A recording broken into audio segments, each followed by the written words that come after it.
दोस्तों सबसे पहले तो आप सभी को नमस्कार। मैं धर्मराज प्रसाद। आज का वीडियो मैं स्टार्ट करने से पहले मैं आप लोग को एक ऐसे शख्स के बारे में बताया जा रहा हूं जिनके बारे में बस आप लोग सुनेंगे ना तो आपका मन जोश और उत्साह के साथ भर जाएगा। और वो शख्स हैं एक 94 साल की एथलीट जिनका नाम है पाना देवी गोदारी, और जिनको सब लोग ना गोल्डन दादी के नाम से जानते हैं। और अगर शख्सियत की और खासियत की बात करेंगे तो वो अभी चेन्नई में 23वीं एशियन मास्टर्स एथलेटिक्स चैंपियनशिप में 100 मीटर दौड़, शॉट पुट, जेवलिन और डिस्क थ्रो में 4 गोल्ड जीती हैं। और इसके साथ ही बीकानेर लौटने के बाद, और राजस्थान की बीकानेर की हैं, बीकानेर लौटने के बाद उनका भव्य स्वागत हुआ, और स्वागत होना ही चाहिए। दोस्तों जिस उम्र में आदमी की हाथ नहीं उठती ना, उस उम्र में सोचिए वो मेडल देखिए कैसे तन के उठा के खड़ी है। जिस उम्र में आदमी का अपना हाथ उठाने के लिए सोचना पड़ता, मशक्कत करनी पड़ती है, कई मेहनत करने पड़ते हैं, सोचिए वो डिस्क थ्रो जो इतना भारी लोहा होता है उसे उठाकर कैसे फेंकी होंगी। तो निश्चित तौर पर हम लोग को ऐसी शख्सियत के बारे में जानना चाहिए, लोगों को बताना चाहिए, ताकि जो लोग को उम्र 60-70 पार हो जाता है उनको लगता है कि अब मेरा कहानी खत्म, मेरे पास क्या बचा है। उन सब लोग के लिए प्रेरणा स्रोत है ये दादी, एक गोल्डन दादी। और एक गोल्डन दादी 16 बार गोल्डन अलग अलग जगह खिताब जीत चुकी है। अब दोस्तों इसके साथ ही अब हम लोग शुरू करते हैं आज हम लोग का वीडियो। दोस्तों आज हम लोग का वीडियो का टॉपिक है, अभी केरला के 2 युवकों के साथ दिल्ली के लाल किले के पास मारपीट की गई, और मारपीट करने के बाद में उन्हें जबरदस्ती हिंदी बोलने पर विवश किया गया, और उनका जो लुंगी होता है उनका मजाक उड़ा गया, जो उनका स्थानीय पहनावा है, और उनके साथ बहुत सारा दुर्व्यवहार किया गया। और ये दुर्व्यवहार के बाद में वहां की जो कोर्ट है उन्होंने स्वतः संज्ञान लिया, और कोर्ट में जो सुप्रीम कोर्ट के 2 जज, जस्टिस संजय कुमार और जस्टिस आलोक अराघे, ये दोनों के दोनों जो जज हैं उन्होंने मीडिया के आधार पर स्वतः संज्ञान लिया, और स्वतः संज्ञान लेने के बाद में ये बात कहा कि किसी भी क्षेत्र के लोगों का मजाक उड़ाना या उनके साथ जबरदस्ती कोई भाषा को थोपना गलत है। और मैं सुप्रीम कोर्ट का इन जजेस का जो फैसला उनका सम्मान करता हूं, स्वागत करता हूं, और ऐसा होना चाहिए, बिल्कुल होना चाहिए। चाहे कोई दक्षिण से आए, उत्तर से आए, पूर्व से आए, पश्चिम से आए, या चाहे पूर्वोत्तर असम, अरुणाचल प्रदेश जगहों से आए, उनके साथ किसी जाति या क्षेत्र के नाम पर किसी भी तरह का कोई भी दुर्व्यवहार नहीं होना चाहिए। और ये होता है तो निश्चित तौर पर गलत है। और ये जो कोर्ट का फैसला है ना, ये बहुत ज्यादा सम्मानीय है। लेकिन कोर्ट को उस वक्त क्या होता है, कोर्ट उस वक्त ऐसे फैसले क्यों नहीं देती जब और जगह होता है और इससे ज्यादा मीडिया का सुर्खियां बनाई रहती है। जी हां दोस्तों, मैं बात कर रहा हूं महाराष्ट्र में राज ठाकरे के जो गुंडे हैं वो अक्सर उत्पात मचाते हैं, और आजकल से नहीं 10-12 साल से तो मैं देख रहा हूं, और उसके पहले बहुत पहले से ही कभी दक्षिण भारतीयों पर लुंगी के नाम पर, कभी उत्तर भारतीयों के गमछे के नाम पर, और कभी उन्हें मराठी जबरदस्ती बोलने के नाम पर। अभी अगर कुछ दिन पहले की बात करेंगे तो महाराष्ट्र में एक गुजराती व्यक्ति जो बेचारा हिंदी नहीं बोल पाया था, उसको मनसे के जो कार्यकर्ता हैं, राज ठाकरे की जो पार्टी है, उनके कार्यकर्ता ने उन्हें सीधे थप्पड़ जड़ दिया। और वो व्यक्ति का उम्र 45 के आसपास का ही था, और 45 की उम्र में कोई अगर जोर से बात करे तो आदमी को इतना बेकार लगता है। उन्हें थप्पड़ मारा गया होगा तो कैसा लगा होगा। और ये मीडिया में पूरा घूमी थी, लेकिन सुप्रीम कोर्ट के किसी भी जज ने इस टाइप के वो नहीं किया। मैं केरल के जो छात्र है, उनके छात्र या जो युवक हैं, उनके साथ कोई भी तरीके का दुर्व्यवहार को मैं गलत बोलता हूं। इवन आज कोई महाराष्ट्र का व्यक्ति के साथ अगर कोई अदर स्टेट में कोई दुर्व्यवहार करेगा तो सबसे पहला विरोध मैं करूंगा, मैं उसे गलत बोलूंगा, क्योंकि कोई महाराष्ट्र का व्यक्ति बिहार में रहेगा, महाराष्ट्र का व्यक्ति पंजाब में रहेगा, महाराष्ट्र का व्यक्ति कश्मीर में रहेगा, कोई उसको उसके भाषा के आधार पर नहीं, भारतीय संविधान में उल्लेखित है कहीं का भी व्यक्ति कहीं भी जाकर बस सकता है, अपनी भाषा को प्रचार कर सकता है, अपनी धर्म का प्रचार कर सकता है।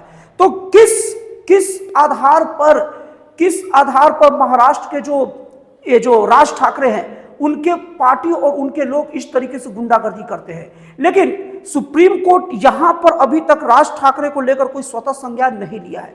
ये मुझे थोड़ा सा मुझे अटपटा लगता है। बात दरअसल ये है कि हम छोटी छोटी मछलियों को पकड़ेंगे, हालांकि वो भी गलत है।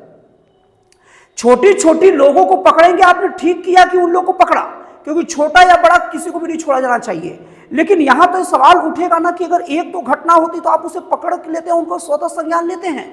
छोटी छोटी न्यूज, मैं भी उस न्यूज को नहीं सुना, ये न्यूज मुझे पता तब चला जब सुप्रीम कोर्ट के, जब मैंने कोई न्यूज से रिलेटेड न्यूज देखा तब पता चला। लेकिन सुप्रीम कोर्ट वो वहां कब सो जाती है जब इतने बड़े बड़े हस्ती इतने बड़े बड़े कांड करते हैं। सुप्रीम कोर्ट की तरफ से अभी तक कोई कड़ाई से राज ठाकरे को ऊपर कोई एक्शन ही नहीं लिया गया है। और राज ठाकरे जितना खुल के बोलते हैं, वो इतने बड़े नेता हैं, वो उनके खिलाफ सुप्रीम कोर्ट का एक्शन न लेना कहीं ना कहीं ये बात की ओर इशारा करता है कि कोर्ट भी छोटे छोटे लोगों को ही पकड़ती है, बड़े लोगों पर हाथ नहीं डालती। और यही नहीं, अभी कुछ दिन पहले की बात है, कलकत्ता से बंबई के लिए एक फ्लाइट उड़ा था और उस फ्लाइट के बीच में एक महिला थी जिनके एक व्यक्ति के साथ बहस हो गया। बहस का कारण ये था, वो व्यक्ति हिंदी में बात कर रहा था, तो महिला ने उसको बोला कि आप मराठी में बोलो। तो वो बोला मैं मराठी मुझे नहीं आती, कैसे बोलूंगा। वो बोलता है बोलो, तो बोलता है आप मेरे साथ बदतमीजी कर रही है। तो महिला बोलती तुम बंबई में उतर, तेरे को दिखाती हूँ बदतमीजी क्या होता है। तो इस टाइप का चीजों में कोर्ट स्वतः संज्ञान क्यों नहीं लेता। स्वतः संज्ञान की बात छोड़ दीजिए, ये सब मामले कोर्ट में लंबित है, लेकिन कोर्ट ये सब में न कोई ज्ञान देता न बयान देता है। मैं सुप्रीम कोर्ट को मैं कहना चाहता हूं कि जरा इस ओर ध्यान दीजिए, और अगर सचमुच भाषाई आधार पर भेदभाव दूर करना है तो बहुत सारे मामलों में स्वतः संज्ञान लीजिए, और बड़े बड़े मामले में और अच्छे से लीजिए। क्योंकि एक बार अगर आप बड़े लोग को टारगेट करके उन्हें दंडित कर देंगे ना, तो छोटे लोग की हिम्मत नहीं होगी। आज सोचिए, आज अगर आप राज ठाकरे के खिलाफ कार्रवाई करते या राज ठाकरे को ऊपर अंकुश लगाते या उन्हें अपने सामने पेशी करके बुलाते तो बात कुछ और होता है। सोचिए 12-15 साल से राज ठाकरे जो एक गंदगी फैला रहा है, जो भाषाई आधार पर जो भेदभाव फैला रहा है, अगर उसके खिलाफ अगर कोई एक्शन लिया जाता या उसे जेल में डाला जाता तो बात अलग रहता। राज ठाकरे एक दिन से ज्यादा जेल में नहीं रहा है इस मैटर को लेकर। ये सब चीज कोर्ट कब देखेगा। और केवल महाराष्ट्र में नहीं, अभी अगर अगर साउथ की बात करेंगे तो तमिलनाडु की जो नेता है MK स्टालिन, वो तो खुल के हिंदी भाषियों के विरोध में कितना कुछ करते हैं। यूपी बिहार के लोगों को किस कदर पीटा जाता है उसके वीडियो आते हैं, लेकिन सुप्रीम कोर्ट को कभी भी ना वहां में स्वतः संज्ञान लेते मैंने नहीं देखा है, बिल्कुल नहीं देखा है भैया। ये बहुत बड़ा न्यूज था, मैंने वो देखा है। ऐसे मेरे पास फोटो है, वीडियो है, जो तमिलनाडु के जो अलग अलग जो लिखे हुए हैं, तमिलनाडु, कर्नाटक या साउथ इंडिया के सब रेलवे स्टेशन का हिंदी नामों को मिटा देते हैं। जो लोग हिंदी में बात करता है उसे मारपीट करते हैं।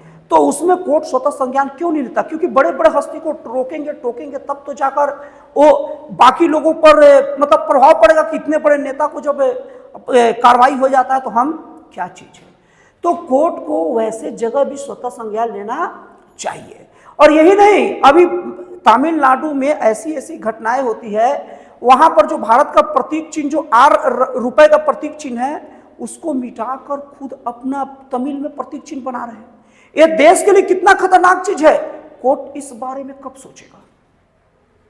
मैं यहां ये नहीं बोल रहा हूं कि केरला के यूपी के साथ जो हुआ वो सही था, कार्रवाई नहीं होना चाहिए, बिल्कुल होना चाहिए, लेकिन अदर स्टेट में जो हो रहा है उन पर कार्रवाई कोर्ट कब करेगा।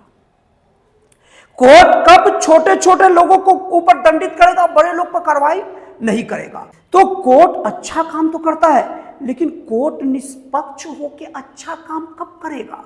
ये वीडियो देखने के बाद अगर वीडियो कोई जज देख ले या कोई जज का कोई भी कोर्ट कचहरी का न्यायालय का कोई व्यक्ति देख ले और कोर्ट के सामने ये बात आ जाए, तो मैं कहना चाहता हूं कोर्ट को कि आप बाकी मामलों को भी ध्यान दीजिए। हो सकता है कि अभी तक आपके पास नहीं पहुंचा होगा, लेकिन अगर ये वीडियो के माध्यम से भी अगर आपके पास पहुंच जाए ना, तो प्लीज आप जरा कार्रवाई करिए। आप अपने ऊपर लगा ये दाग मिटा दीजिए कि हम हर राज्य में बराबर काम करते हैं, कहीं भेदभाव नहीं करते, लेकिन अक्सर सुप्रीम कोर्ट की तरफ से भी राज्यों के साथ भेदभाव होता है। इत्तेफाक कहो या कुछ कहो, मैं कोर्ट पर आरोप नहीं लगा रहा हूं, मैं बस एक आंकड़े को बता रहा हूं। और ये जो भेदभाव वाली बात बोला वो कहीं ना कहीं ऐसा लगता है, ये बोलना माना चाहिए। तो दोस्तों, इस तरीके से देखा जाए तो कोर्ट कचहरी को चाहिए कि महाराष्ट्र में भी जो राज ठाकरे हैं उनके खिलाफ भी कुछ बात करे, कुछ माहौल बनाए और उनके लिए भी सम्मन जारी करे, क्योंकि वो बहुत ज्यादा दुर्व्यवहार करते हैं अदर क्षेत्र के रहने वाले लोगों के साथ। तो दोस्तों, आपको वीडियो कैसा लगा, आपको एनालिसिस कैसा लगा, प्लीज कमेंट करके बताइएगा। तो दोस्तों फिर मिलता है अगले वीडियो में एक नए, एक जन कल्याणकारी और एक राष्ट्रवाद से प्रेरित नए विचारों के साथ।